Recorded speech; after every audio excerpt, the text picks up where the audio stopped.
Franklin Delano Roosevelt, FDR, the 32nd President of the United States, led the country through two of its greatest crises, the Great Depression and World War II.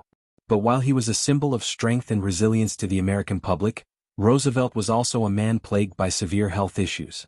Most notably, he had been paralyzed from the waist down due to polio since 1921.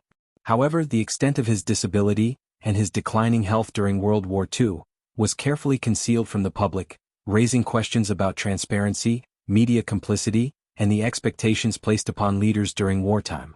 The early struggles with polio. Roosevelt contracted poliomyelitis in 1921 at the age of 39 years before his presidency. The disease left him permanently paralyzed from the waist down. Despite rigorous therapy and the use of leg braces, he never regained the ability to walk unaided. Still, Roosevelt was determined to re-enter public life. He trained himself to appear as if he could walk short distances with the help of a cane and the arm of an aide. During his presidency, he typically avoided being photographed in his wheelchair. This effort was driven in part by the political climate of the era. A visibly disabled leader was considered a political liability. Voters might perceive physical weakness as a sign of diminished leadership capacity. Roosevelt's team, recognizing this, worked hard to maintain the illusion of physical vitality. The role of the press. The complicity of the press in concealing Roosevelt's condition was crucial. Reporters and photographers generally respected White House rules that prohibited photographs of the president in vulnerable moments, such as being lifted from a car or seated in his wheelchair. This unspoken agreement between the media and the administration played a significant role in shaping the public's perception. While a few photos and brief news items hinted at his paralysis, the full extent of Roosevelt's condition was not widely known. Public images often showed him standing at podiums, supported invisibly by steel braces and hidden railings.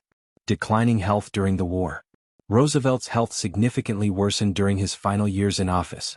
By the time he entered his fourth term in 1945, he was a frail and visibly ill man suffering from heart disease, high blood pressure, and extreme fatigue. His personal physician, Admiral Ross McIntyre, routinely understated or concealed the severity of the president's health issues in public medical statements. Despite alarming signs, Roosevelt's weight loss, slurred speech, and reduced public appearances, his declining condition was managed with the same secrecy as his earlier disability.